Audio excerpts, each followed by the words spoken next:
मैं जिस दिन हिंदू मुसलमान करूंगा ना, उस दिन मैं सार्वजनिक जीवन में रहने योग्य नहीं रहूंगा और मैं हिंदू मुसलमान नहीं करूंगा। ये मेरा संकल्प है। कांग्रेस उस समय चाहती थी कि देश के सारे बजट का 15% सिर्फ मुसलमानों पर खर्च हो। ये सब क्या देखना पड़ रहा है? तो भैया देखा, इतनी जल्दी तो शोले फिल्म में सिक्का भी नहीं पलटता था जितनी जल्दी ये पलट गए। अभी एक दिन पहले ही इन्होंने हिंदू मुस्लिम ना करने का संकल्प लिया था, लेकिन अब फिर हिंदू मुस्लिम करने लगे। लल्लन भैया, ये सुनकर तो मुझे बाबा भटकनाथ की एक कविता याद आ गई कि झूठी है इनकी बातें, झूठा है इनका बिलाप, कि झूठी है इनकी बातें, झूठा है इनका बिलाप, और रंग बदलने में तो ये हैं गिरगिट के भी बाप। और लल्लन भैया, मुझे तो लगता है कि कड़कती धूप में रैली और रोड शो करने की वजह से इन्हें भी गजनी की बीमारी लग गई है, इसीलिए जो कहते हैं उसे भूल जाते हैं और आम जनता को उल्लू बनाते हैं। और लल्लन भैया देखना, कुछ दिनों बाद ये लोगों से ये भी बताएंगे कि मार्केट में मेरा बॉडी डबल आ चुका है, जो रैलियों में हिंदू मुस्लिम करके मुझे बदनाम करना चाहता है। ये बड़ी अच्छी बात कही आप।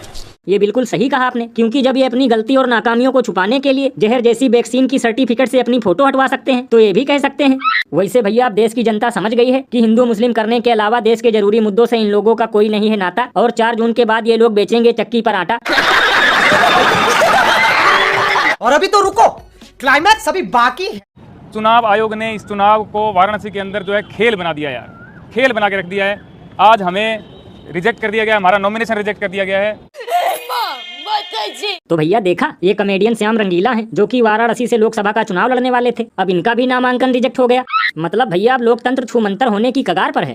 लल्लन भैया, लोकतंत्र वोकतंत्र कुछ भी खतरे में नहीं है। दरअसल बात ऐसी है कि जैसे एक मियान में 2 तलवारें नहीं रह सकती, वैसे ही एक जगह से 2 कॉमेडियन चुनाव नहीं लड़ सकते। अरे बाप रे, ये तो धोती खोल रहा है। वैसे लल्लन भैया, ये सब देखकर ये कंफर्म हो गया कि जो लोग कहते थे कि हमारा शेर एक अकेला सब पे भारी है, असल में उसे डरने की बीमारी है। क्योंकि पहले तो श्याम रंगीला को नामांकन करने में भारी कठिनाइयों का सामना करना पड़ा, और जैसे तैसे नामांकन हुआ भी। भैया, इसीलिए तो लोग घनघोर बेइज्जती करते हुए ये कहते हैं कि विश्व भर में डंका बजाने वाले एक कॉमेडियन से गए हैं डर, लेकिन फिर भी जाना तय है इनका झोला लेकर घर।